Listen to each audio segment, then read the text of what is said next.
Okay. Ladies and gentlemen, colleagues and friends, my name is Peter Weingart and I'm supposed to chair this meeting.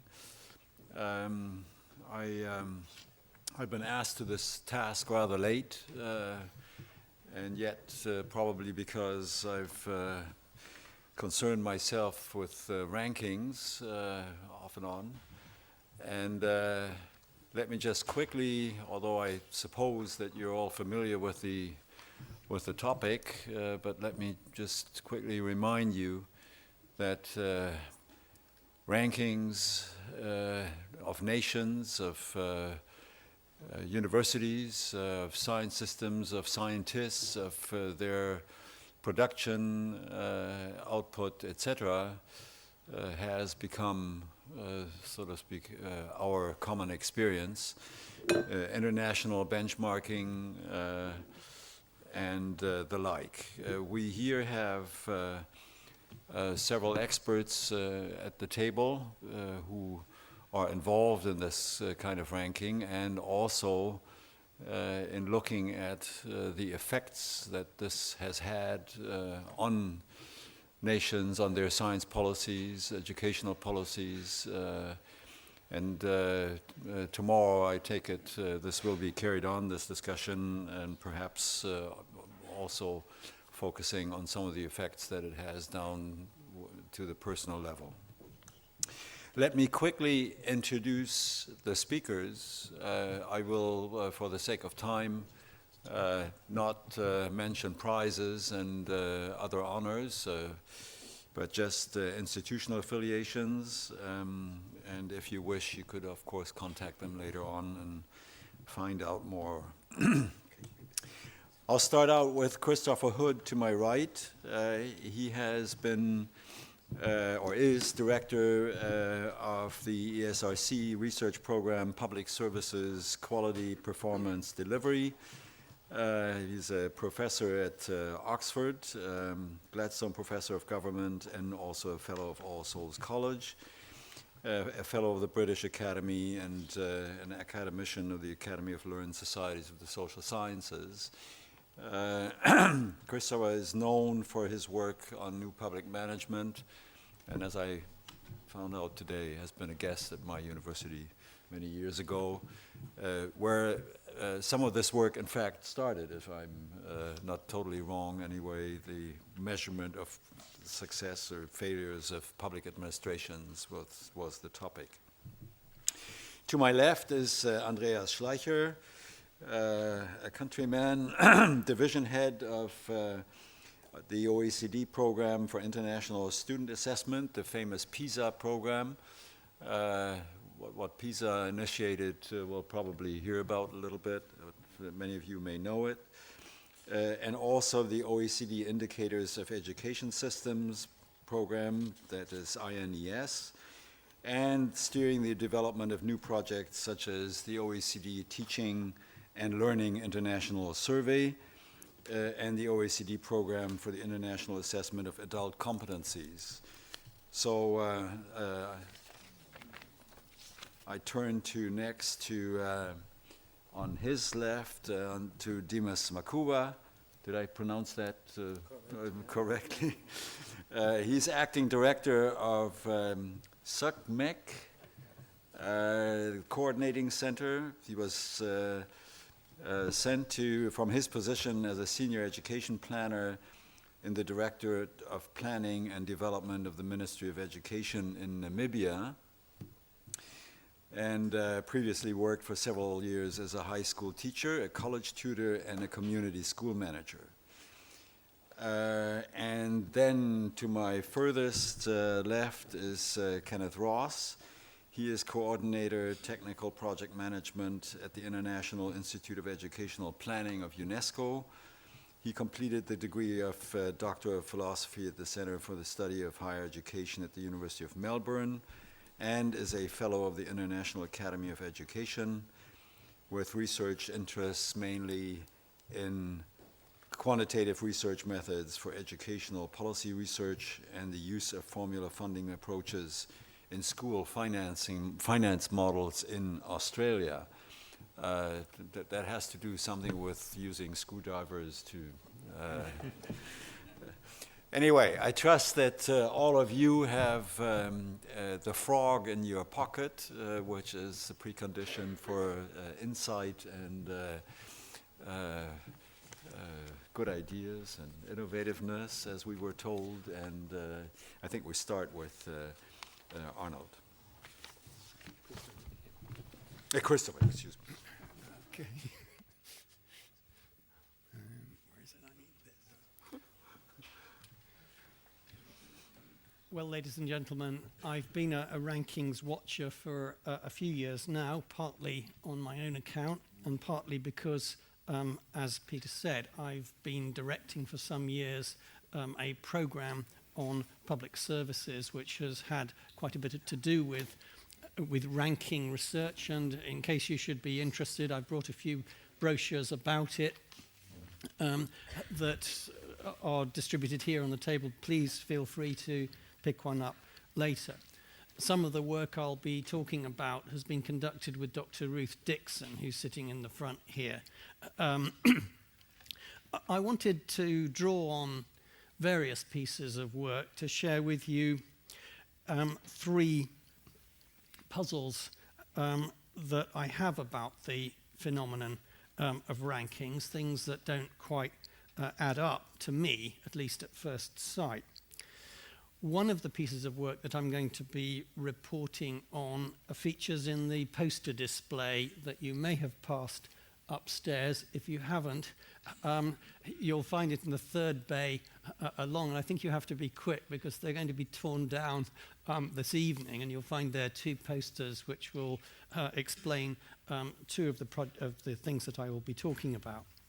Well, the puzzles that I wish to discuss with you in the hope of provoking discussion are these. I'll just relate them briefly, and in the remaining 17 minutes or whatever it is, I'll spell them out.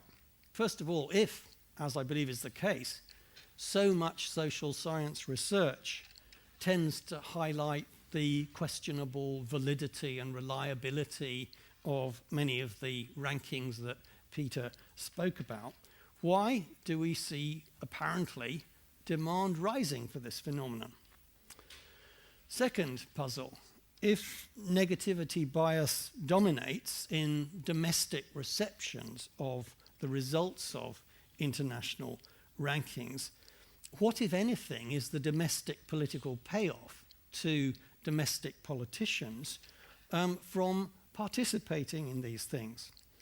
And third, if ranking is said, as it often is, and indeed Peter just said that it was, an integral and universal part of the modern world of government, public services, universities, why are rankings of rankings so conspicuous by their absence? Let me briefly try to go through each of these. So let me start off with that first puzzle. International rankings are, of course, not a wholly new phenomenon. There have been rankings of naval power, perhaps something worth recalling in Norway with its Viking tradition. There have been rankings of naval power as long as warships came to be distinguished from merchant ships, a process that was complete in Europe by the 17th century.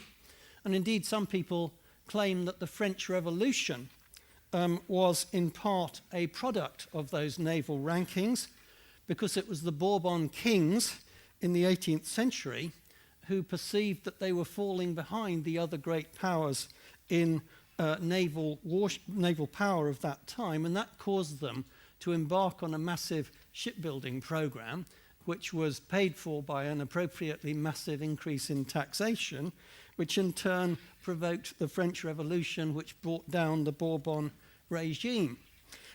You could even say that those same rankings that had provoked the Bourbon kings to build the extra ships was decisive in accounting for American independence from Britain, because it was those French warships built under the Bourbon regime that enabled the American colonists quickly to win the War of Independence against Britain. So I'm making that point just to remind ourselves that rankings are not a new phenomenon, and nor is there anything new in the possibly quite strange and unintended consequences that such rankings can have. But many authors today, such as Marie Besançon and Christiane Arndt, have pointed to a growth in rankings, and indeed over my professional lifetime, these things have grown substantially over time. And what this table describes is an account that Mary Besançon took in the early 2000s, which I've expanded a little bit. And as you can see, what we see there is a marked pattern of growth. Christiane Arndt describes it as an explosion. I think that's too strong a term, but it's certainly a pattern of growth over time. But at the same time, we see, now I need to go back, a strong tradition of social science critiques of the validity and reliability of these rankings. If you did happen to look at the poster session, the poster to the left of ours is an excellent one by Bjørn Høyland and his colleagues at the University of Oslo here in Norway, and it's called The Tyranny of International Rankings. What they're arguing is that the rankings that they study, and they look at the Human Development Index, the Freedom House indicators, and the Doing Business rankings, and they argue that when you look at the confidence intervals of measurement error in those rankings, similarities predominate, yet the rankings encourage a mistaken emphasis on differences. And there's a whole lot of social science research, domestic and international, which makes that point. Similarly, it's common for, I need to go forward a few, it's common for social scientists to look at the differences you can make to the position of units in ranking when you alter the weightings that go into composite rankings, those rankings where you make one number by rolling up a whole lot of numbers together.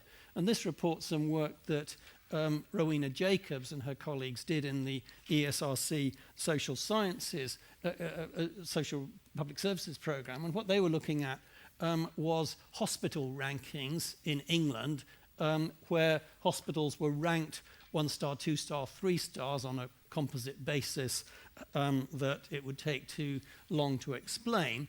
But what they did was to run a number of Monte Carlo simulations to try to explore how sensitive the placings of those hospitals were to small changes in weightings and decision rules. And what that is telling you is that a lot of them could change their position by 2 stars with relatively small changes in weighting. And again, there's a whole lot of social science research that is concerned with that. Similarly, rankings may differ. How you rank units may differ sharply according to whether you take perceptual data or administrative data, and they may depend on what perceptions you take or what administrative data you take. This again is another piece of research in the Public Services Programme that's looking at local authorities in England, looking on the vertical axis at how they performed in terms of improvement on mainly administrative performance over a period of 2 years, and then on the horizontal axis looking at how their managers rated their ability to, and those who inspected them rated their ability to improve. As you can see, there's not much relationship between the two.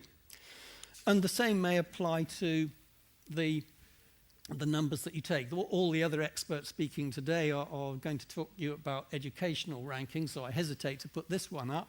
But this is reporting work that Deborah Wilson and Anna Pibalga did looking at contextual value-added scores on that scores based on children's progress from one grade point to another, from absolute rankings of school test scores. And again, they come out differently according to which of those that you take. None of that will be new to you, but those are standard social science critiques of the ranking system. So my first puzzle here is, why then do we see this apparently rising demand for these rankings? And I shall leave this question open in the interest of time.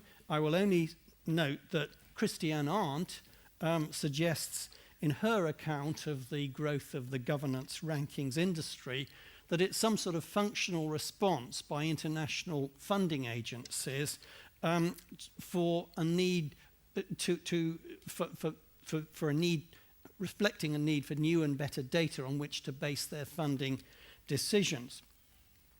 But if you believe the social science critiques, this isn't data that any serious banker or corporate board would use as a basis for investment. So there must be some question mark against that functional explanation.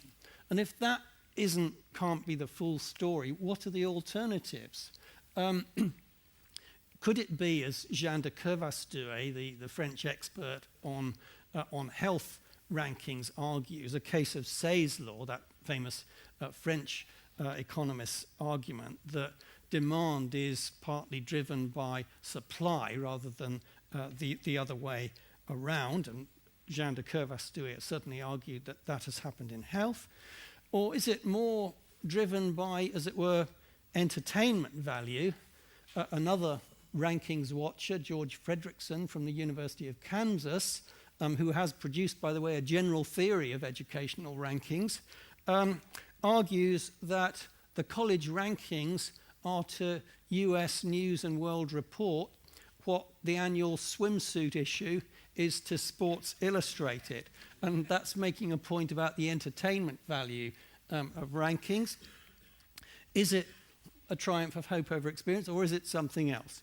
Let me just leave that question with you and move on to my second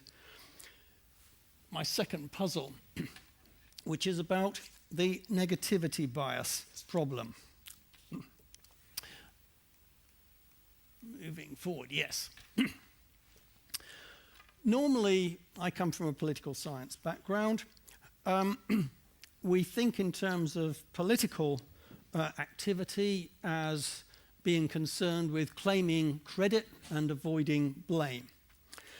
And sometimes it is argued that blame avoidance tends to dominate over credit claiming, where the two elements can come into conflict. So the question that I think is interesting in terms of demand and supply for rankings is, do we find strong evidence of negativity bias, or what a former colleague of mine, Raanan Sulitsino-Keenan, now at the Hebrew University of Jerusalem, has argued, in what he calls conditional credibility. Now, in earlier work with Ruth Dixon, I've looked at domestic press responses to performance indicators for public services in Britain, specifically England, or mainly England, but I have looked at the other countries of the UK as well.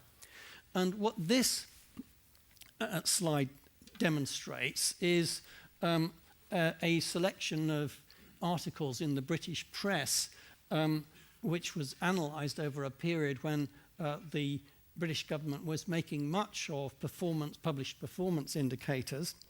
And the red columns represent the negative articles. The green ones represent the positive articles, and the beige ones represent neutral ones. Well, the story is obvious there. There's very substantial negativity bias, even although during this period the British government was reporting very substantial successes in its performance indicators. And it's sort of reminiscent of Tocqueville's famous comment on the French Revolution, that the French people got more discontented the better their position became. Well, the question then is, do we see these kinds of responses only in domestic political situations? Is it just something to do with the miserable British or English, and something that we wouldn't find in other countries? Well, together with Ruth Dixon and two other colleagues, we are just completing a study in which, of which you can see more if you hurry off to the poster session right after this, and where we compared responses to the PISA rankings that you're going to hear about more today in the German press, the British press, and the French press, looking here at the 2006 PISA results. Again, I haven't time to describe it all in great detail to you, but basically what we're seeing is that we see negativity dominating in all of those cases. It's not just the miserable British that are showing this pattern. And indeed, the German response is particularly interesting, given, as you're probably going to be told shortly, Germany had registered a remarkable improvement in its PISA rankings since earlier ones. So it might have expected better press treatment. So if rankings bring more blame than credit to domestic politicians, why do those politicians participate in these rankings games? Are they just miscalculating, that they just don't, they haven't realized that it's going to translate into negativity bias? Is it that the whole process is captured by bureaucrats or technocrats, and that electoral politicians aren't therefore really making the choices? Or is it some kind of defensive mode, in the sense that it's more concerned with limiting blame than claiming credit? Or is it something else? Well, I'll leave that with you because time's running on, and I'm going to come to my final puzzle, on which I shall also have to be quite brief.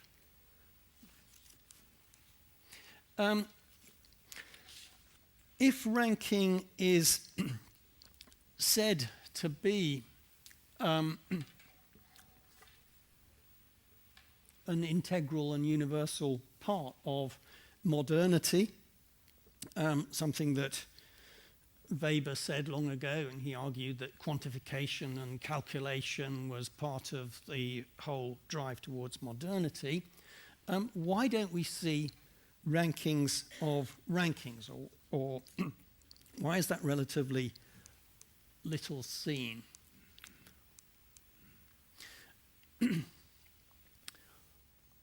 I should make some qualifications to this, even though time is running on, in the sense that we see some exceptions to this phenomenon. Gormley and Weimer, in a very good book called Organizational Report Cards, published back in 1999, did produce within the United States a sort of comparison of 6 types of rankings, or report cards as they called them, in their book. And we do have quite a substantial literature in social science in which we get qualitative discussions of what's a good or a bad ranking.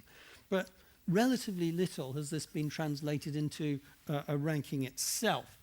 And this is kind of strange, because if it's true that we're kind of living in an inexorable world of rankings, you'd have expected this to turn into rankings of rankings itself. One possible answer might be that it's just not technically feasible to do it, and obviously it's not easy, but it's not obviously more difficult than doing rankings of things as abstract and polyvalent as governance. And here I'd just like to draw your attention to a paper that Ruth Dixon and I wrote in the International Public Management Journal, and I brought a few copies of that along with me, which you're welcome to help yourself to, in which we did attempt to do some ranking of rankings, and what we did here was to identify some criteria of validity and reliability, 3 of validity and 3 of reliability, and we then applied that to 14 international rankings of governance that we picked on criteria that I won't explain now. And we ranked them in a composite way in which we've stacked on top of one another those various types of components of the ranking that I described. And of course, like any composite index, these rankings and the way they come out depend very much on the weighting that we give to those different elements. Indeed, in this case, we found that we could effectively reverse the rankings of the rankings as we moved the weighting from 100% weighting on validity towards 100% rating of reliability, which itself suggests that there may be a trade-off between validity and reliability in rankings that writers like Gormley and Weimer have not picked up in their discussion of the trade-offs. But broadly what I'm trying to tell you is that I don't think the fact that we don't see rankings of rankings or not much rankings of rankings is because it's not technically feasible to do it. It can be done. Is it then something that doesn't have any particular payoffs for those who produce rankings? Or is it something that's just around the corner, and if you convene another of these World Social Science Forums in another few years, we'll find that it's all happened later on. With that puzzle, I'm going to stop. Thank you.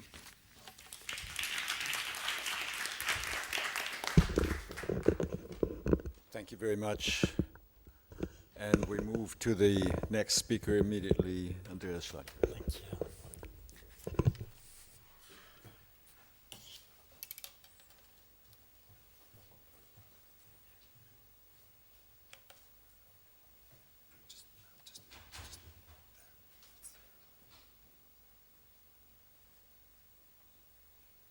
Good, thank you very much.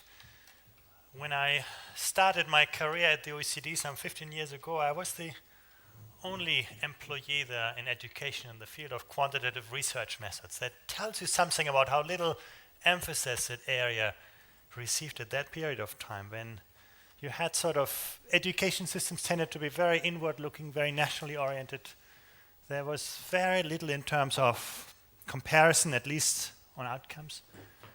People also often believe that education are unique. It's very hard to copy experiences or take experiences and practices from anywhere else. Sometimes you got the impression that policymakers and even practitioners often felt that they wouldn't take any medicine if they hadn't taken part in the clinical trial of this themselves. And that has totally changed. When you have ministers of education meeting today, that is the first topic of virtually every meeting that takes place. I guess something like PISA is better known by ministers as the OECD itself. Sort of people have taken that very much to heart. Some people say, well, these kind of rankings are like the Holy Grail. You just produce rankings of schools and then everybody will start to scramble to improve, or universities or whatever.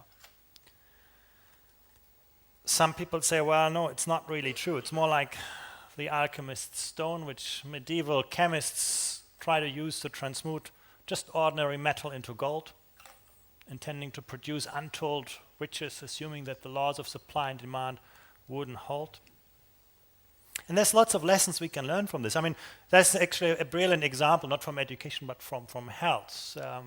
Take a country like the United Kingdom, England, that has done this kind of rankings for a long time, and public policy target setting. They set the target that no one should wait being admitted to a hospital for more than 4 hours. I guess in a country like Norway, that seems to be like an awful target, but that was quite an ambitious target in the context of the British health system. So, and actually, that progress, a lot of progress was achieved on that, in reaching this target, until people recognized that, well, maybe the waiting times sort of registered were smaller, but there were queues of cars building up in front of the entrance gate of the hospital because that's where the clock started ticking. So some people say, well, you know, these rankings just shift the problem from some area to another area. You don't solve them, you just shift the tension to something. Well, I think what we can learn, certainly from those stories, are that we need to be really clear of what we're trying to do with those rankings, what are the kind of issues we want to understand. How should those rankings look in order to be meaningful, to tell us the real story, to tell us the reflection of reality that we want to observe? And that's a clearly non-trivial issue. I think we've just seen lots of examples why this is a clearly non-trivial issue. Then there's the question, how do you actually know that it works? And it's just not displacing other problems or providing unintended consequences. How do you actually recognize that your rankings actually have an impact, tell you the true story and not some artifact of reality that you can simply, easily measure?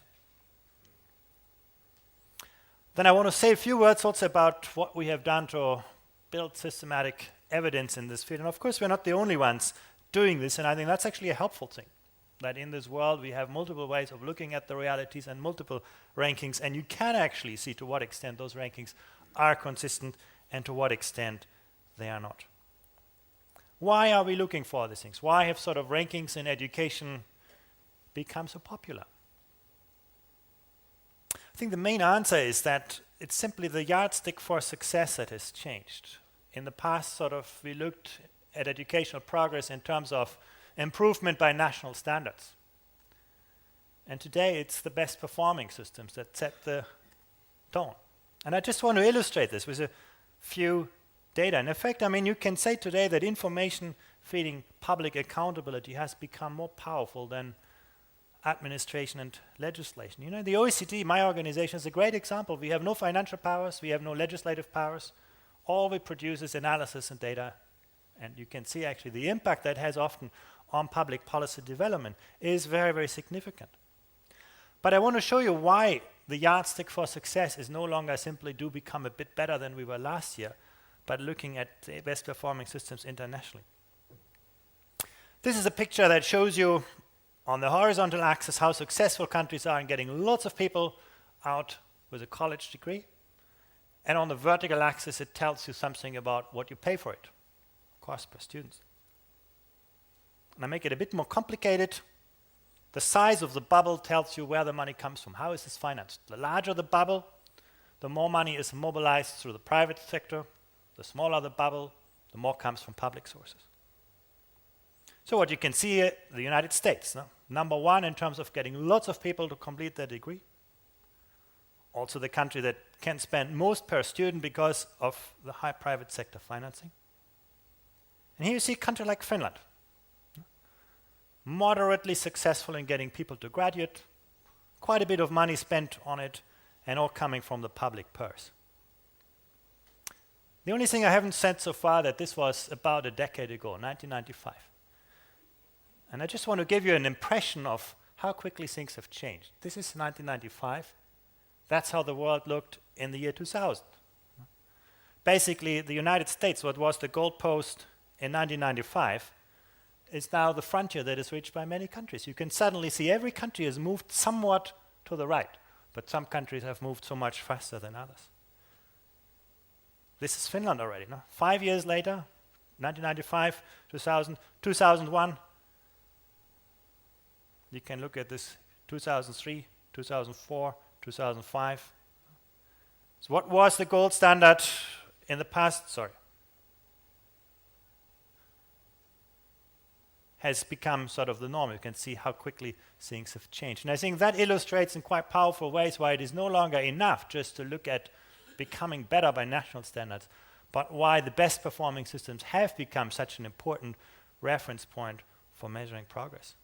I think the rationale, the reason why people look to comparative rankings, I think has been quite clear. Now the harder question is, how do you actually define those kinds of ranking? How did we do that in the OECD? When we thought about building rankings, we could have done what has been done before. You patch together some sort of inputs describing an education system and you build a ranking out of that. People do that all the time. But then you run into the question, how do you weight those components and how do you add them up and how do you make sure that you've chosen the right elements and so on. When we describe, one of the reasons why a system like PISA has become so powerful and so successful is because we didn't look at the inputs. We try to measure the outcomes of education directly. Now you can argue, is it better to trade better teacher salaries against smaller classes and so on, but you can't argue the bottom line of what is being achieved. So that's what we try to do in our comparisons, building measures that look directly at what students can do. We test every 3 years about 500,000 of kids in what are important school subjects and then see how things develop, how well they do.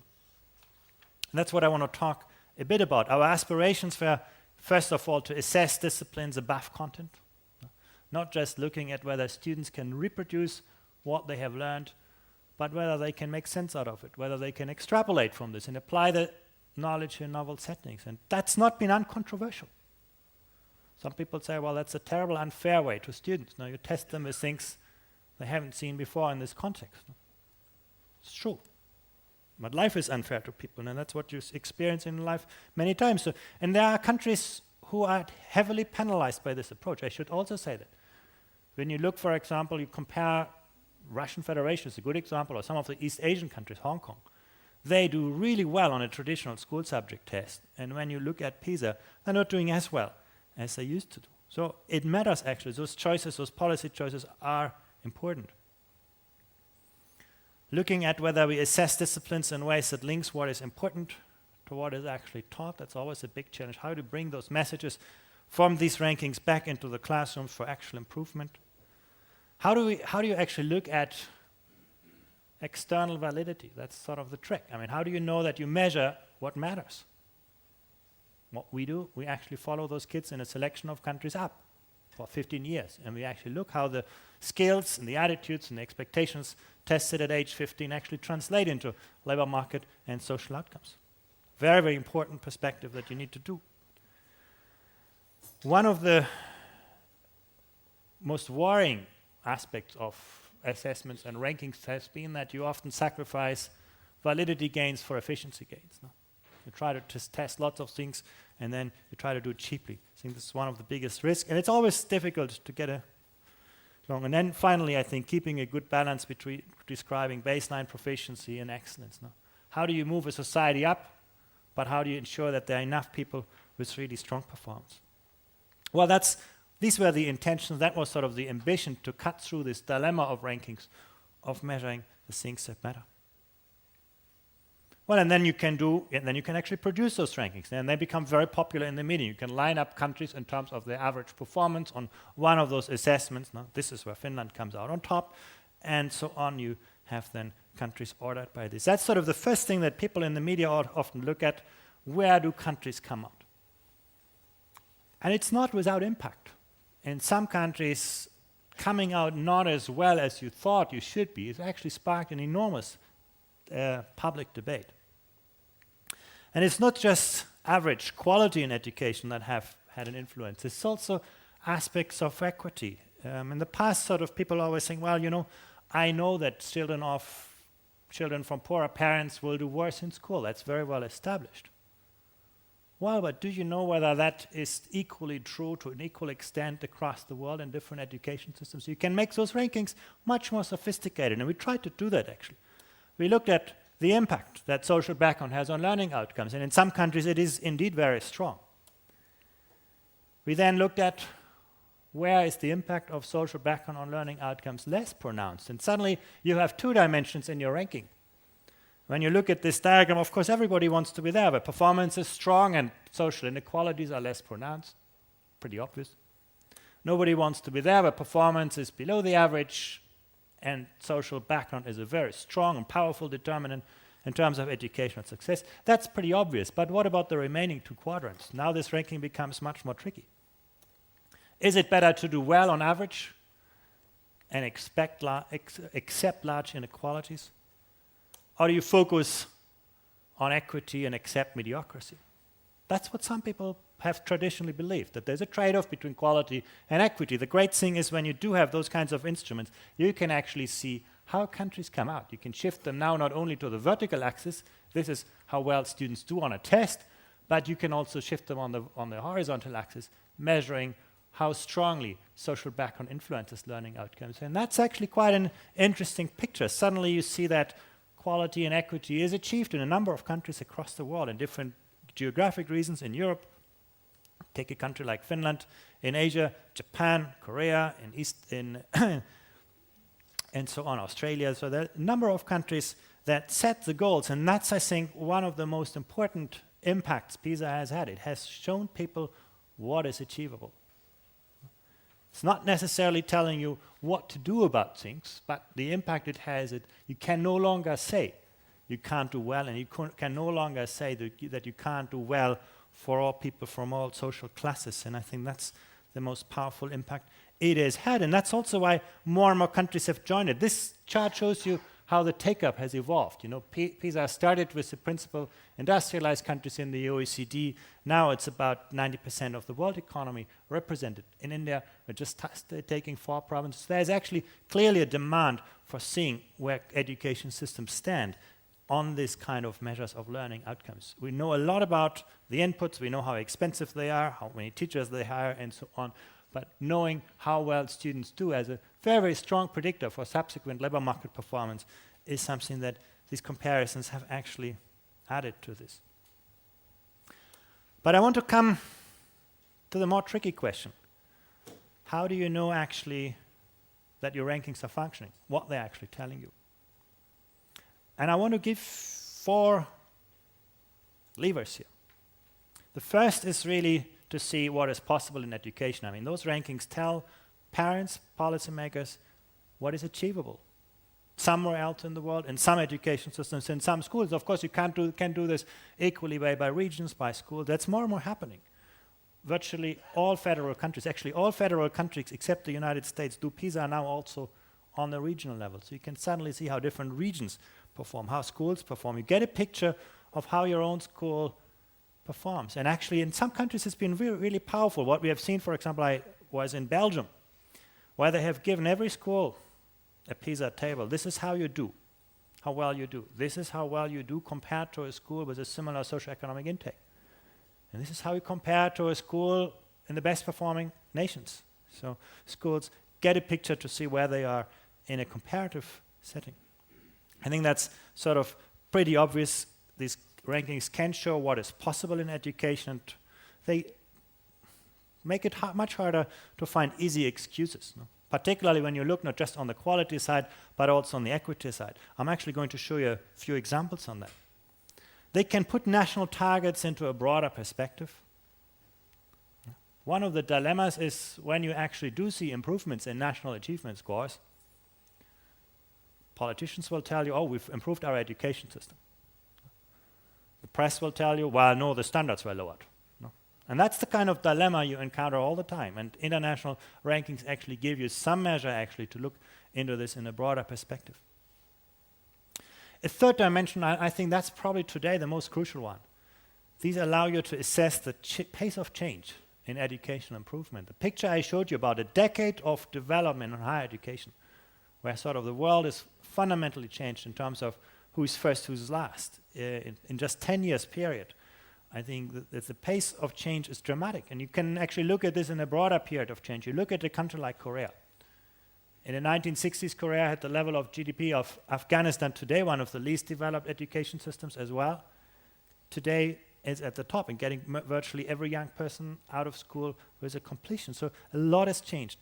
Finally, the political economy of reform is a very interesting aspect as well. When you look at a case like Mexico, I didn't show it on the chart because actually I would have to add a second slide here. Mexico has very poor overall performance results by OECD standards.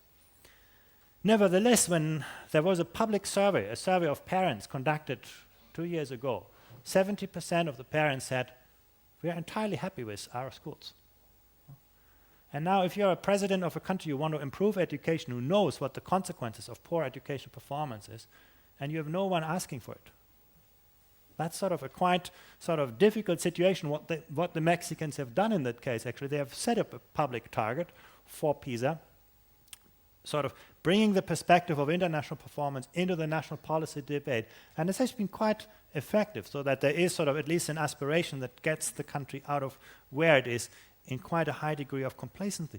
Brazil has done the same kind of thing. Brazil has anchored every school against the PISA performance standard, so that schools no longer can see only whether they are doing a bit better than in the past, but how they actually match up to top performing schools elsewhere in the world. So this dimension, this global dimension, I think has been a quite important impact.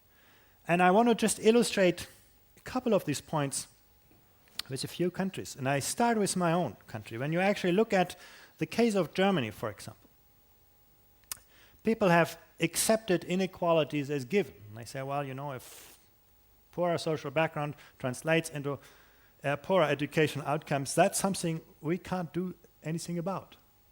We'll take it for given. That's not a feature of the education system. That is a feature of social structures in different countries. Well, think back to this picture. What this picture actually shows you is that you take a country like Germany.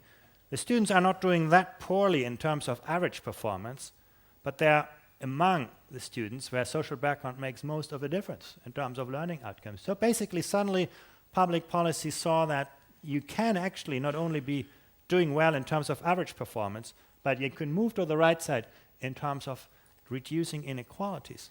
And you can make that debate even more controversial. Suddenly, policymakers knew that something could be done about it. You can actually look at some of the factors associated with those differences. No?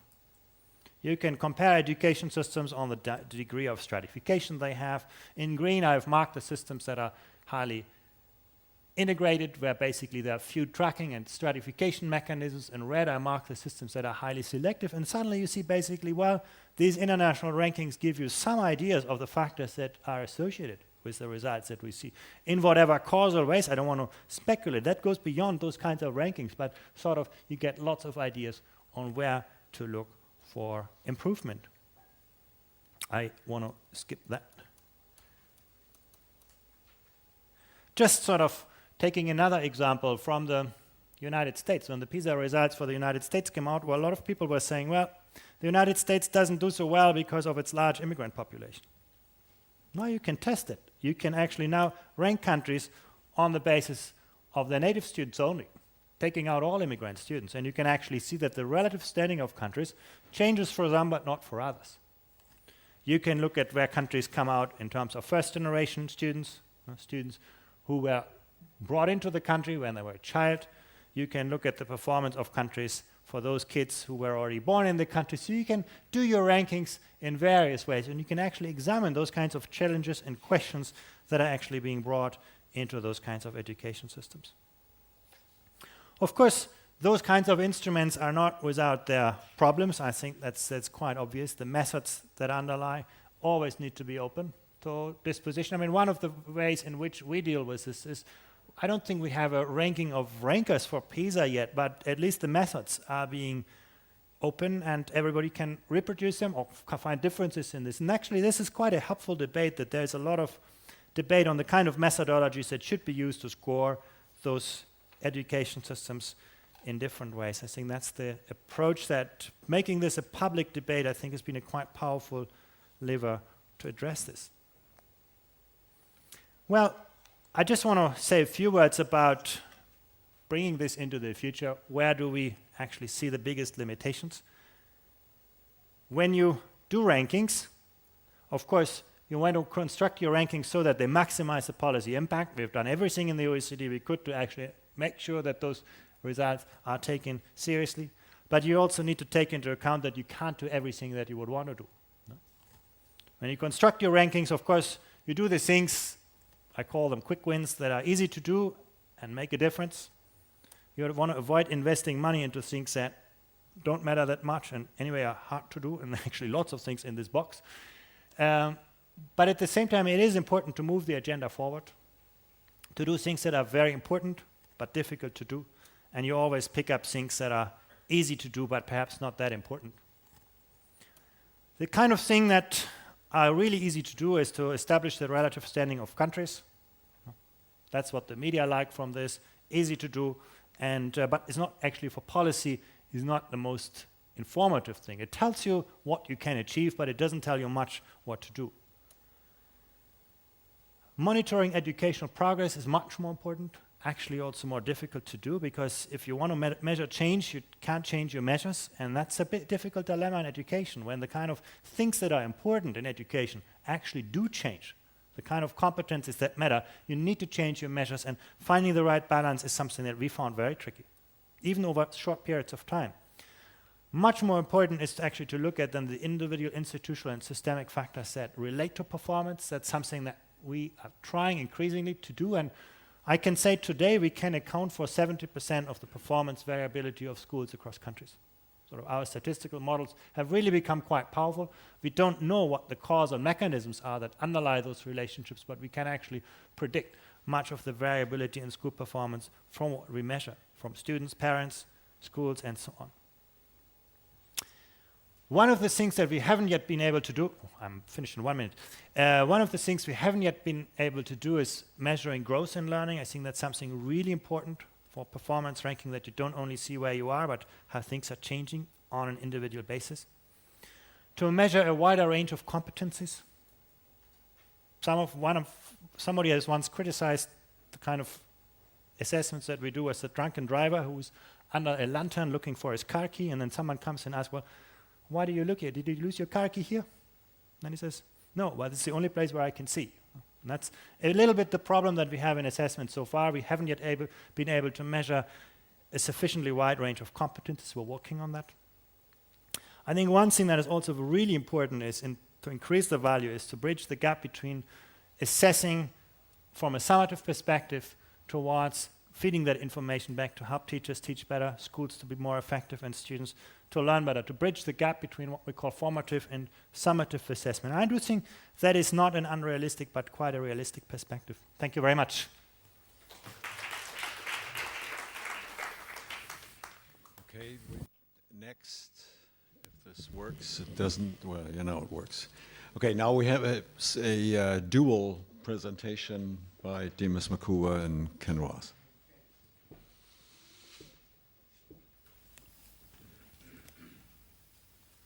Mr. Technician.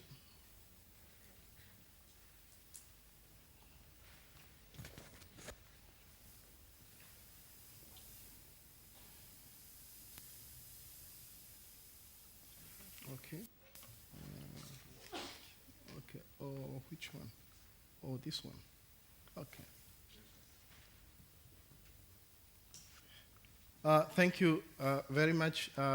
This is a joint presentation with my colleague Kenneth Ross, entitled Higher, Shorter, Flatter, and Greener Towards a Visual Comparison of School Systems.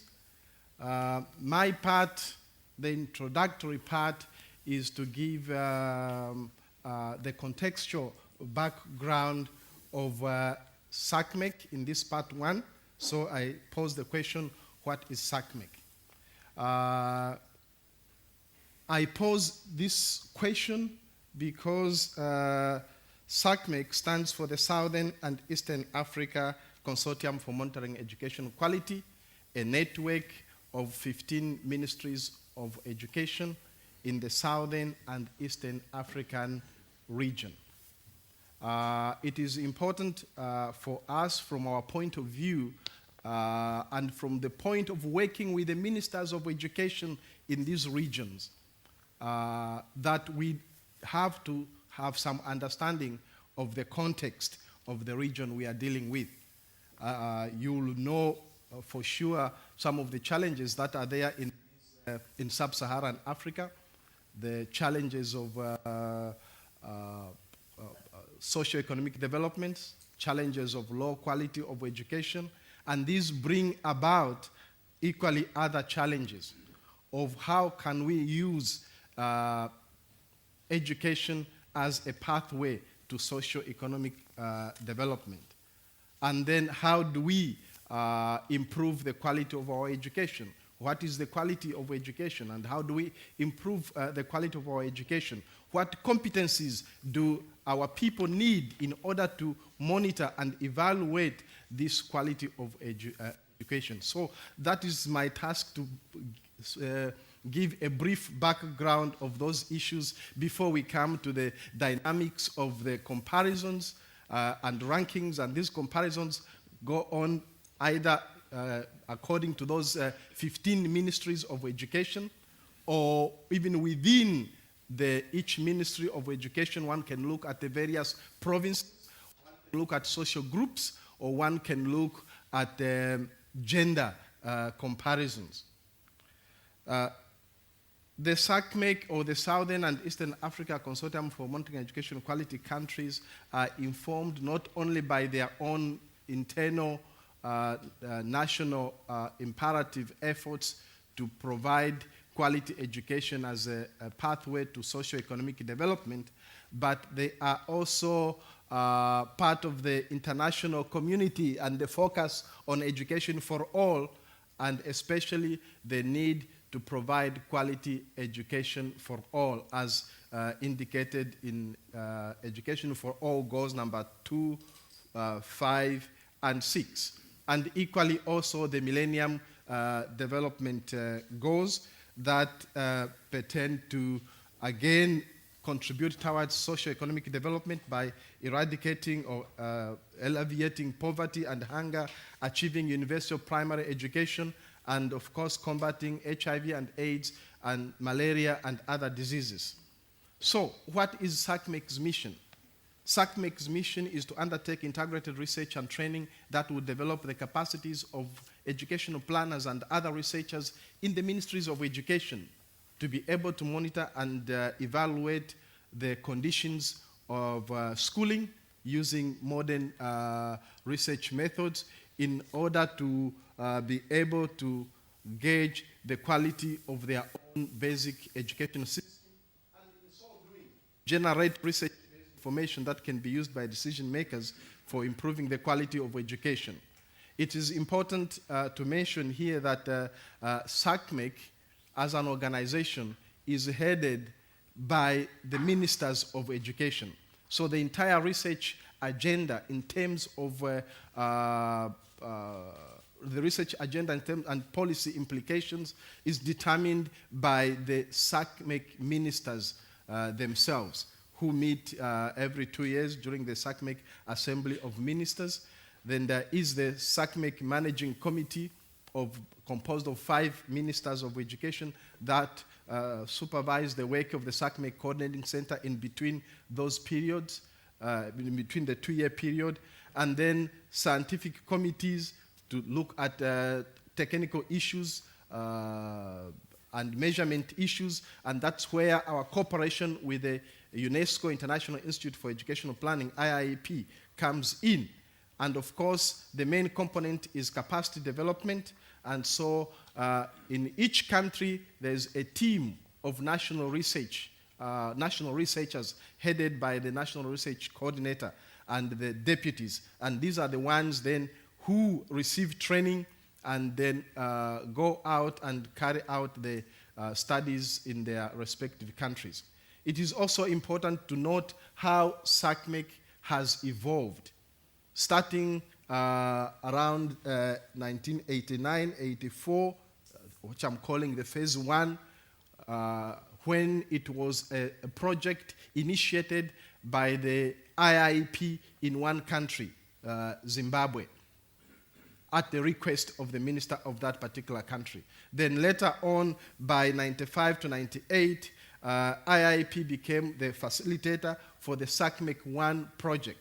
Now, the SACMEQ 1 project refers to the first SACMEQ project. There has been a second SACMEQ project, and there's been a third SACMEQ project. By 1999-2004, the IIEP, the role of the IIEP was changing evolving from that of an initiator to that of an external friend among other external friends, and up to this particular moment now, where we are implementing the third SACMEQ project, where in the center is the SACMEQ Coordinating Center reporting to the Ministers of Education, and IIP and remains as one of the major external friends among other external friends. The SACMEQ policy research project follows a cycle that stands on those three legs: policy evaluation, policy research, and policy development. The general policy concerns of that drive this research are determined by the Ministers of Education. The Ministers of Education would like to know, what is the quality of our education? Is it improving? Or is it remain the same? Or is it declining? They would also like to have some comparative information. How is the quality of education in the various provinces within the country, or by subgroups, rural and urban, or boys and girls? For us, these are still critical issues. But the ministers also like to know, how do we fare? How does our system, how does our ministry fare in comparison to the other systems that are similar to ours in our neighborhood or neighboring countries? So those policy concerns then are transformed into specific research questions and data collection, specific research questions that are compiled into data collection instruments. Data is collected and analyzed, interpreted according to the context of each country, and the reports are written by the national research teams of each country. And of course, policy suggestions are suggested or are advanced, which form a basis for consultations and debates, and policy reform and agenda for action. These national reports usually have a chapter at the end which contains the agenda for action, and of course it leads to further program implementation. But then what is driving all that? Those are some of the questions that I've already hinted earlier on that the ministers are interested in.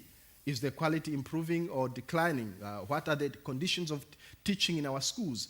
And how is achievement correlated with various factors such as gender or socioeconomic status of the learners? And during the third SACMEQ project, you will also maybe be aware that sub-Saharan Africa is one of the regions that has got a very high rate of HIV and AIDS prevalent. So some years ago, the ministers decided that they wanted to have some information which was going to give them some indication of the possible impact of HIV and AIDS on the functions of schools, since this was a major challenge in the region. So the debates surrounding the what is quality of education and how do you measure it, and what do you compare, those have informed the SACMEQ conceptual model, which includes then the information that is collected. It's not just an assessment of the performance of the pupils, but also a lot of background information is collected about the schools and about the school heads, and then about the learners and their teachers, and how this information then relates to the pupil achievement in numeracy, literacy, and in health. Or in this case, for health, it was in HIV and AIDS. This type of model tried to capture some elements of inputs to school, the processes of education, and of course the outcomes of education. And as I mentioned earlier, SACMEQ has undertaken 3 major projects: the SACMEQ 1 project, the SACMEQ 2 project, and currently we are reaching the conclusion of the third SACMEQ project. This will enable, as you look at that slide there, you will see that there have been some changes in quantitative terms, but there have also been changes in qualitative terms, in terms of the complexity of the study, the number of pupils and teachers involved, the subjects of coverage, and other information that has been collected through questionnaires. So this has given, again, us the possibility to track changes over time. So the countries that have participated in all three SACMEQ projects will then be able, which the SACMEQ cycle at about roughly a 5-year cycle, would then be able to show or to see whether there has been an improvement, or we have remained the same, or we have gone down. Now, the second part is a visual comparison of some of these school systems. And I now invite my colleague to come over here. We have the paper. In case the slides will not be very clear, we shall hand out... yeah. We'll pass this one around. Okay. We can Pass start it with around this. to Beth, yeah, thank you. Thank you. Yeah, please. Thanks, Demis. I just wanted to spend a couple of moments taking you back to rankings, because the issue of rankings has been a very contentious one in our work and has almost destroyed SACMEQ on several occasions.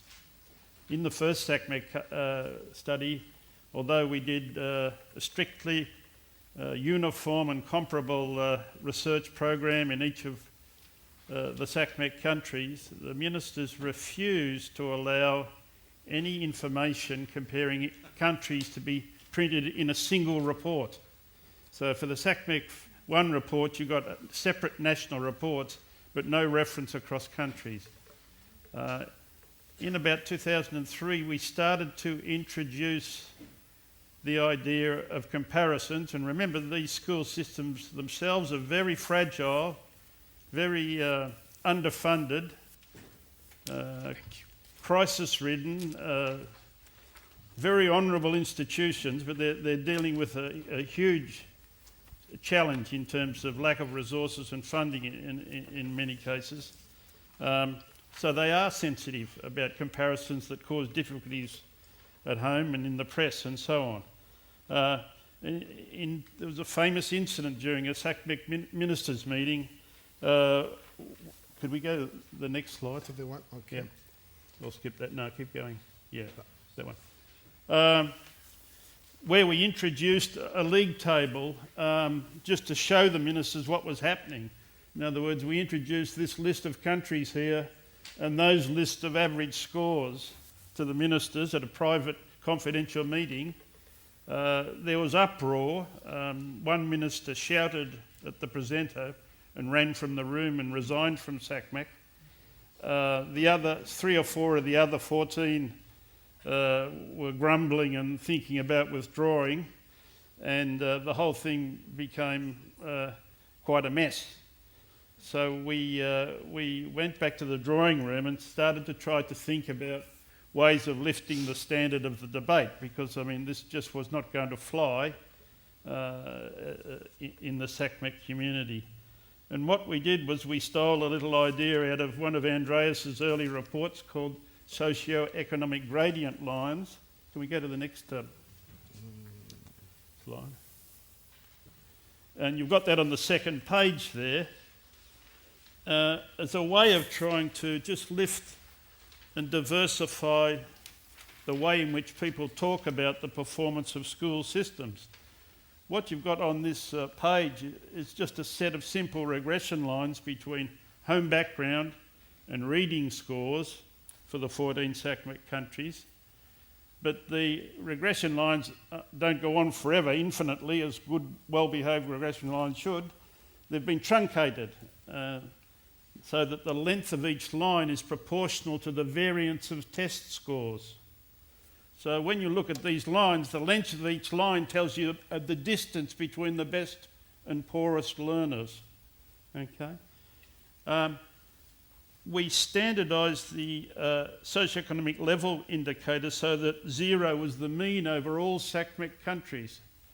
So where one of the lines cuts the vertical axis, that gives you an estimate of what the expected reading average would be in a country if all school systems had the same student average intake. So rather than comparing raw mean scores, what we're saying is people, in terms of quality measurements, could be comparing intercepts on the vertical axis, which are an estimate of what would the situation be if you all had the same student intakes. The slopes of the line, of course, are a measure of the relationship between, the strength of the relationship between home background and achievement. Steep lines mean strong relationship. So you see Mauritius there with a very steep line compared to, say, Mozambique with a rather flat line. You can use this. You can use the point. Yeah, everybody's got the picture. Okay, Yeah. So, The other thing we looked at was gender differences, where there was, we went into colour coding, where there was equality within the bounds of sampling error between boys and girls. We drew the line in green, where the girls were better than the boys. We drew it in red and blue for boys, if they were better than the girls. So we had in one diagram a measure, a way of looking at the quality of education, adjusting for student intakes. We had a way of looking at the steepness of the line, which was a measure of the impact of social class on achievement. We had a measure of the distance between the best and poorest learners, and we had some indication of gender differences. And this we have introduced among the ministers as a discussion point and a way of shifting the debate a little bit off this raw focus on achievement scores, which is quite distorting in a way, because if you take, for instance, have a look at Mauritius, about the height of a centre of a line, of course, is equal to the average achievement score in a regression line like this. So Mauritius is about the 4th highest on the achievement scale. You'll see that from the table. But the projection of its line onto the axis makes it the worst school system in SACMEQ, after accounting for the different student intakes. You'll also see it's one of the steepest lines. It's got problems with big gaps between social classes and achievement. And the girls are doing much better than the boys in Mauritius. So Mauritius, superficially in a league table situation, looks like it's doing fine, but when you scratch a little bit below the surface with some of these things, you see issues coming through. So we've tried to move to some of these visual displays. I wonder if I can go back to that other one. which one? Back? Yeah, This one. and again, and again, and again. There's another one we've been working with, which is just if you take have a look at the variation in student achievement, which is represented by the total length of the line. You can look at and find long lines, which means there's big variations in achievement levels in those countries, such as South Africa and Mauritius and Seychelles, and small variation in places like Swaziland and Mozambique and Zanzibar and Lesotho. But you can also break that into components between school and within school. That is, taking the total variance among kids and saying what pieces, how can we slice it into two pieces? The piece between schools, the school means, and the piece between kids within schools. And you'll see some very interesting features coming through there with a massive variation between schools in South Africa and not much variation within. and completely the opposite picture in the Seychelles in particular, and many other school systems being a mixture of those things. And what we've found is we get introducing these sort of visual things that are a little bit richer than the old raw rankings.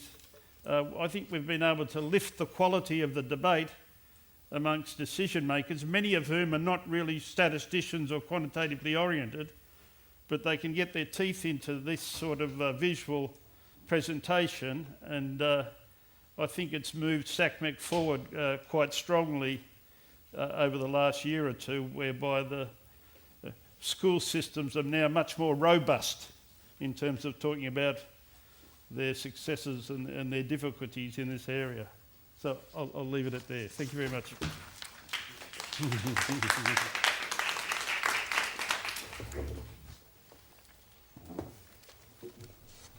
So, thank you very much, all the speakers.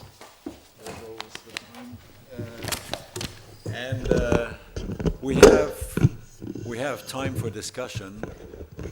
Since we began half an hour later, we may also go a little bit beyond 7 o'clock, but then that depends on your willingness and the growing appetite. So, questions? Well, maybe I should sort of no, there is one already. Okay, then I don't have to trigger it. Could you use the microphone there?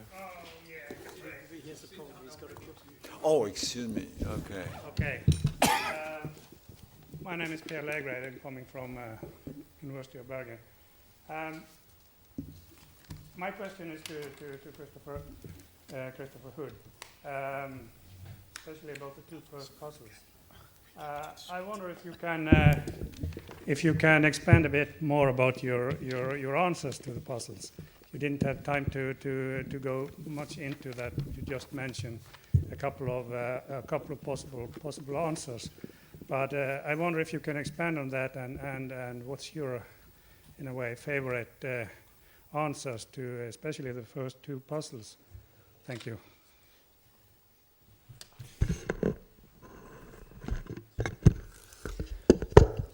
I knew Per would have a difficult question for me.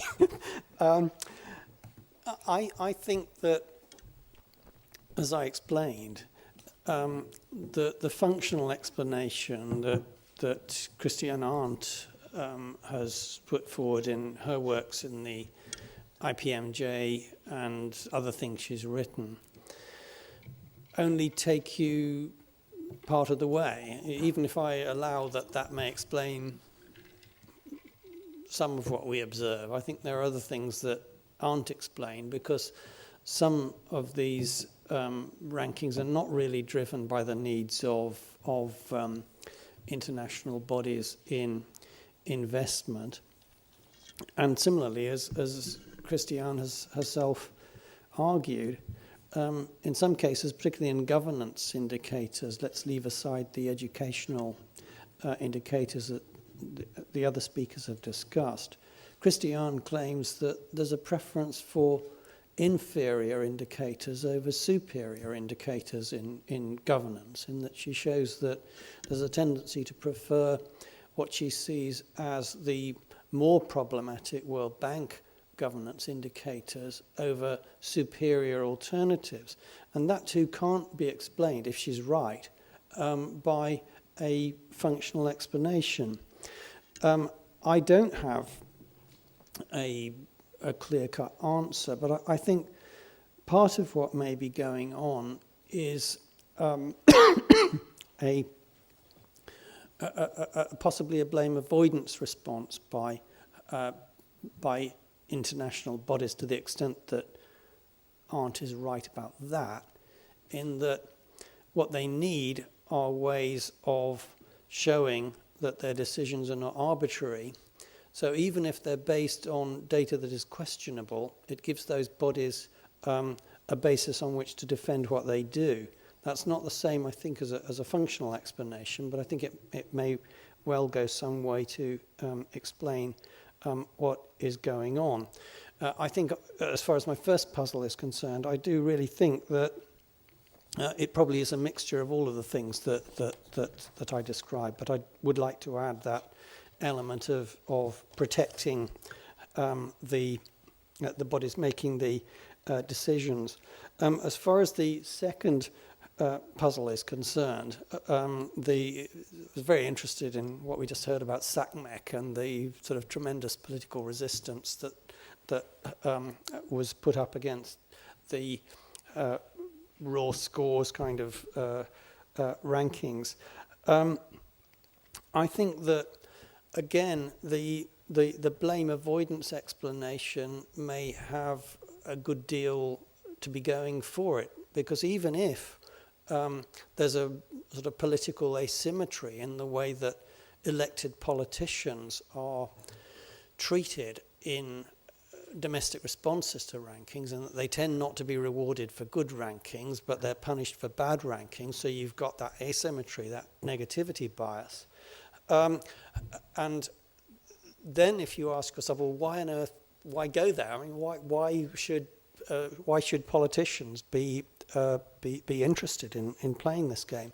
Part of the answer might be defensive, in the sense that if they don't participate in the rankings game, they may find that there are ways in which they'll be ranked anyway, and therefore, as a defensive strategy, let's say limiting the damage by participating in the decision process, they may be able to avoid some element of blame, even if they can't gain too much credit. So for those two puzzles, again, I think I would say that there's probably something in all of the explanations that I suggested, but if you wanted me to expand, that's a little expansion. Thanks.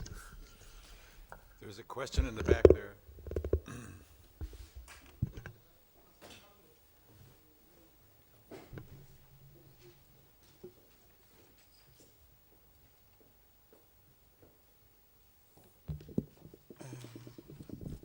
I'm a little disappointed since, okay, my name is Solani Ngobeni. I'm an academic and scholarly publisher from South Africa. I'm a bit disappointed since this is a gathering of social scientists, but don't worry, it's because I'm biased, I'm a publisher. I thought that there would be somebody here who would speak more on universities, since I publish university textbooks. But there's a session tomorrow. okay, but Tuesday, excuse me, Tuesday. Oh, Yeah. Tuesday. But my question, really relates to what you were speaking about on rankings. And my question, maybe one of you can pick up on it, is since you are all alluding to the problematics of ranking, when it comes to universities, aren't they self-serving? In the sense that, given that today the university is really a private enterprise selling a commodity, education, and the student is now the customer, the one that is tops really, then those kids who come from richer families, then they tend to go to the one that is highly ranked, because then, the prospect of doing well in the marketplace, I get to employ them quicker than the other ones. I would like you to sort of expatiate more, even though maybe you might not be touching on universities. When the rankings, whether it's of countries, where people are doing well and what people are not doing well, on schools, which are the schools where people are doing well, when the rankings are released, what's the relationship, the power relationship between those at the top and the publishers actually who keep on feeding us the information about who's tops and who's not? Thanks. Does anybody want to answer? My suspicion is the question, since it's one that pertains to universities as much as it pertains to countries, has to do with the kinds of reactions that rankings trigger. This has been the common theme of all the talks, and I think it should be answered along that vein. Okay. Yeah, we have at the OECD not been able yet to establish any kind of evaluation or rankings of universities. Just a very tough challenge. I do see the need for it as much as it is there for schools. I mean, it's the question of giving students meaningful and good data on where to go. I mean, today students don't really have the information when they make choices. They are relying on very idiosyncratic rankings published by some newspaper, by Newsweek or the Shanghai rating and so on, which are not based on any kind of credible methodology. I think it's a matter of giving students good information where they want to go. It's about giving universities themselves some insights on their relative strengths and weaknesses. That also, I mean, for improvement, I mean, you don't know who your competitors are. You know it by reputation, but you don't really know anything in terms of the value that universities add. I mean, who knows? Maybe the best universities in the world get the best students. So how do we know whether they actually are delivering the best services? I think it's a question also for public policy in terms of value for money. I mean, higher education is becoming increasingly expensive and nobody knows what the return on that investment is and how it compares. So I think the need is there clearly as much there as it is there for schools. But in terms of methodologies, I don't think we are anywhere near anything like that.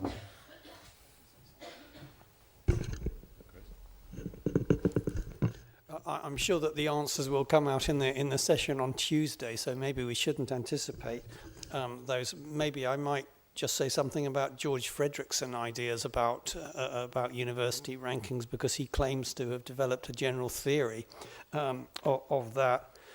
His argument is that after, and this is based on observations of US university rankings, which I earlier jokingly referred to as like the annual swimsuit issue of Sports Illustrated. And on the basis of that, and some work that he's done with Edward Stasic, he argues that the position of the units on the ranking after initial movement tend to become quite stable over time. Second, that the initial response to rankings once first introduced tends to consist of a large amount of outrage and questioning of the basis on which the ranking has done, but later on universities concentrate on playing the game and finding ways of participating in the rankings game, and that's what Fredrickson has observed and claims to be a general tendency. Thanks. Yes, please.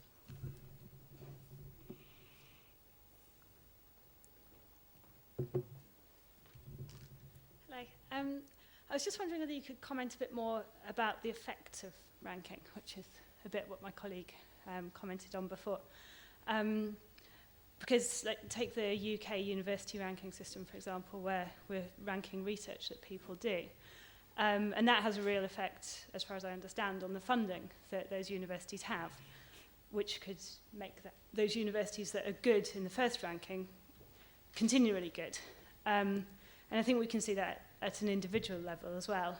I think Britain's a country that's got a very high awareness of social class and a very high awareness of where we stand in relation to other people.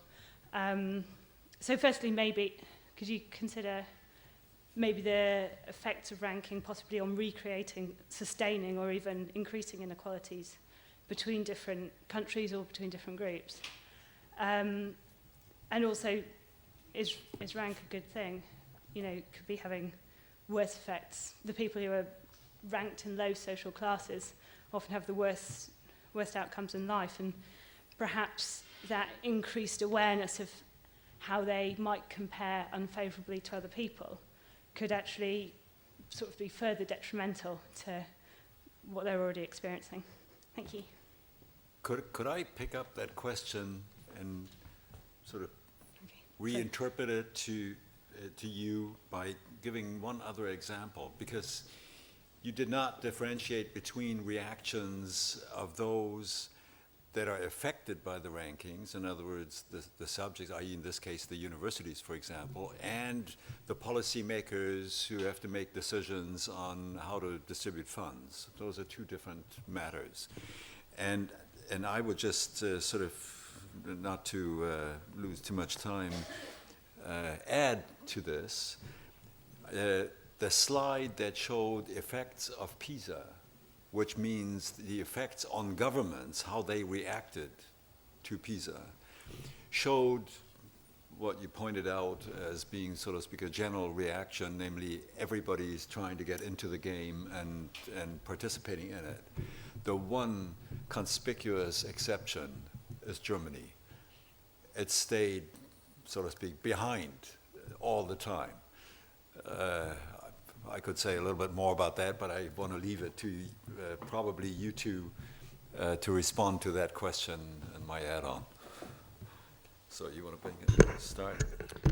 Yeah, first of all, I think before I talk about reactions, one needs to look at the reactions in relation to the intentions. And when it comes to the intentions, why do governments do something like PISA? We discuss it all the time with ministers and senior politicians. They do this because they have a genuine interest in seeing how well they do, how well their education system does. That's something that you can't do in a national perspective. There's a real interest and pronounced interest to really find out in relation to where they stand in a changing world. Now the impact, I can't say much about the impact on individual institutions because we don't assess individual institutions, we look at systems.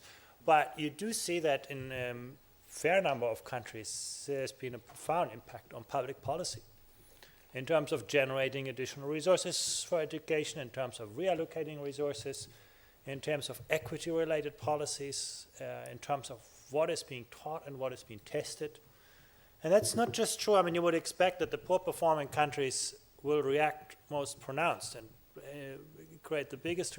That's true in some cases, but you have some of the high-performing systems. You take a country like Japan, that in the past had a highly sort of a rote learning test leading to universities, access to universities. They have introduced many more like PISA-type tasks into the assessment because they realize that the world is moving in a different direction, where it's not just the reproduction of subject matter knowledge, but also the creative use of knowledge. So in Korea, similar thing, and so there's been a profound reaction to this. Now, has that reaction led to improvement? That's much harder to say. I mean, the case of Germany that you alluded to is an example where actually we can at least see that there has been genuine improvement in outcomes. So has there been Poland. To what extent that is inspired by those kinds of public policies and changes, that's difficult to say. That's going to be seen in the longer term. Your question is, the hardest part of your question is, how does it impact on equity? Will those rankings actually moderate or will they reinforce socioeconomic disparities? It's difficult to say. I mean, some countries that have put a lot of emphasis on rankings have actually used them to moderate social inequalities. Like if you don't know which are the poor performing schools, there's very little you can do about it. And that's actually what you can clearly say is the countries that have no form of assessing school performance today are the ones with the most inequitable education systems. The education systems that do not know are the ones where you have the largest social economic disparities and the largest proportion of the variation between schools. So in a sense you can say, well, knowing how well schools are is a prerequisite for helping those most in need. Whether that is always happening is a question I think that's much harder to answer. But so I would think these kind of rankings are a necessary but not sufficient prerequisite for moderating inequalities. Now, when you do that at the level of universities, I would bet it could equally well go the other way around because it could inform choices for those who are able to make choices. And I don't know how that will play out, but at least in the school system, I think we have quite a positive picture on that. Ken, you want to? I think this is working. If you have a look at the graphs for the SACMEQ countries, and you'll see Seychelles way up the top in the graph and Malawi down the bottom. But you've got to remember that the GDP per capita between those two countries is a factor of 40 to 1. 40 to 1. In SACMEQ, the spread of wealth of countries is about nearly 10 times the spread of wealth of countries across Europe. 10 times. So these are massive things. And I think part of the great battle in communicating rankings, certainly with SACMEQ and I'm sure with most of the other education activities, is we've got to do a bit more work on educating the media. Because the media just want to grab one thing, which is the test scores, put them in a table from top to bottom, highlight your country in the list, and that's it, ship it out. put it on the front page, and we've got to somehow, some way, try to lift the quality of the debate. Now, this is not easy, but we're all so busy, I think, doing our little research programs and generating our indicators that we really haven't had the time and resources to try and seriously educate the media. And they're a very destructive element in all this, very destructive element, because they're not taking...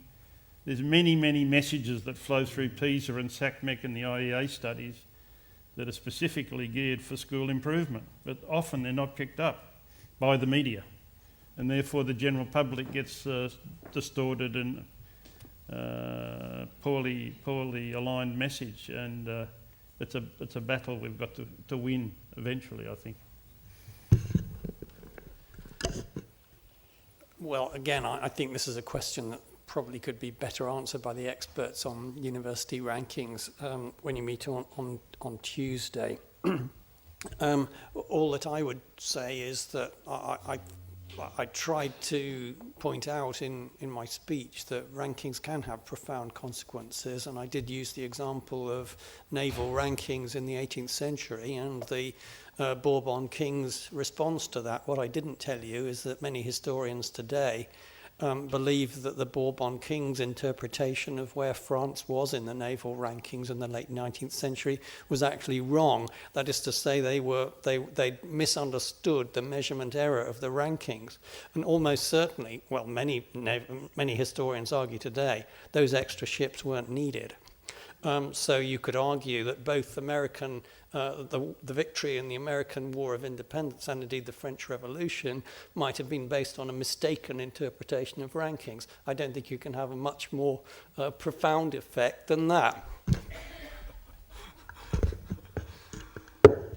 I have two more questions, and then I think we should wrap up, please.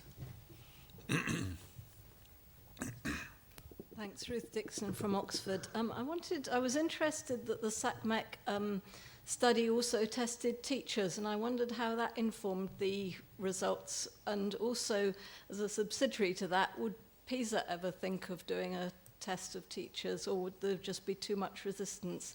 And was there resistance in the African countries too? There was resistance in only 2 countries, surprisingly. That was in, I won't name them, but and it has been useful. How we sold it was that this was a vehicle for designing in-service training programs. So we got our SACMEQ people to go to the teachers' union and say, you're all asking for in-service training and there's a finite amount of money. How can we best target it? By building up a school profile of the literacy and numeracy skills of the teaching force. It's the best possible way, and it's the best possible lever for them to go to a donor agency to get assistance in that work. There's a very interesting paper written for the SACMEQ Research Conference a couple of years ago looking at the comparative effect of teacher subject matter knowledge and teacher training, pedagogical training, being trained how to teach, by Rebecca Allen from London University, and she very nicely showed there it's not pedagogical training or subject matter knowledge, it's the two together that seem to have a catalytic effect. So actually the straight correlations between teacher knowledge and the knowledge of the students is not always a clear picture. But it seems to come clearer with that sort of analysis that she produced, which is a nice one for teachers' colleges, because they've got to get their teachers up to speed on knowledge, plus up to speed on how to teach in both areas. Yeah, please, go ahead.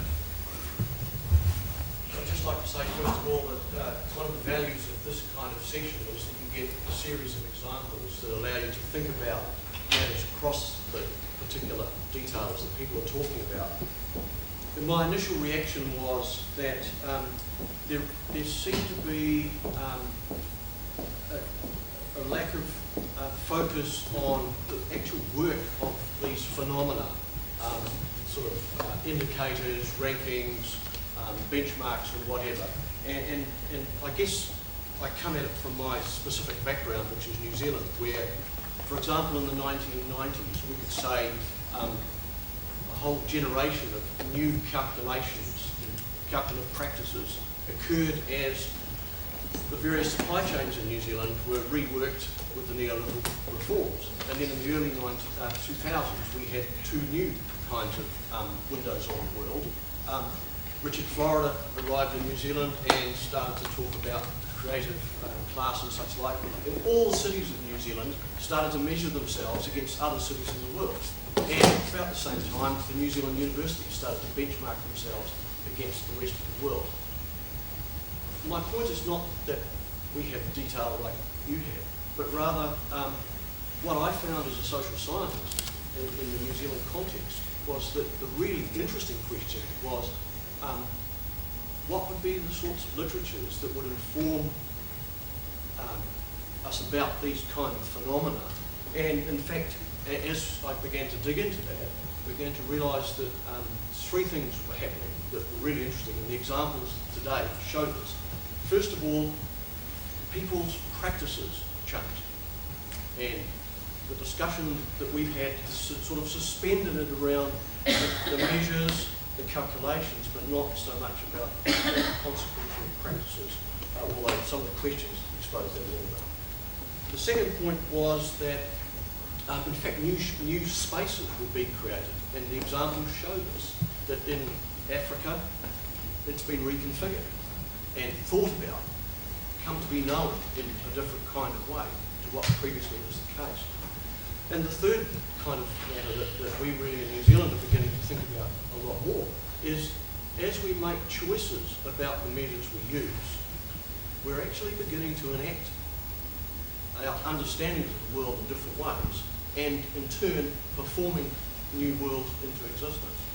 And that, I think, is the kind of challenge that Helga Nowotny was actually really putting to us as social scientists in the 21st century. And I just really, I guess, is the big question that I present to you as a group would be, what sort of background ideas about these objects of analysis or phenomena that we're looking at are you bringing to bear from your educational or government kind of background? I think that would be an interesting take. We don't have another session to get the answer to that. But if there is any reaction, yes, Ken?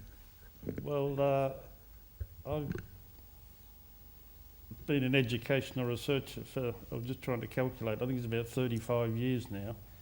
And I'm yet to see one clear-cut example of someone, maybe I can think of one or two, where someone has put a piece of research and a policy recommendation on the table and a minister has pulled the lever.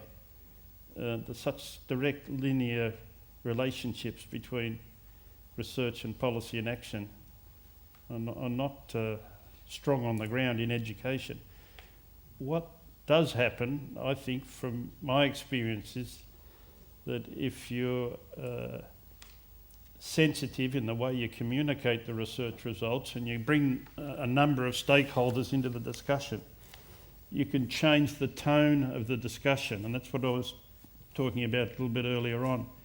How do you upgrade the discussion away from crude misinterpretations into something a touch more sophisticated and carry a large group with you?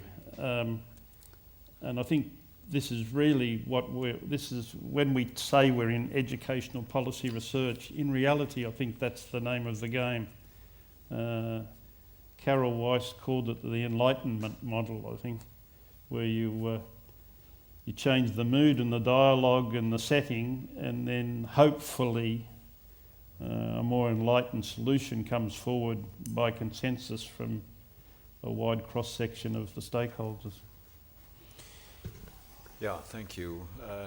Well, in fact, rankings are probably the latest and best example of how knowledge, when it's communicated from experts to practitioners, assume an importance and a meaning that is hard to control, especially not by the experts, and so that the reflection on possible reactions, on outcomes, on the reflexivity of the indicators are assuming central importance in this process.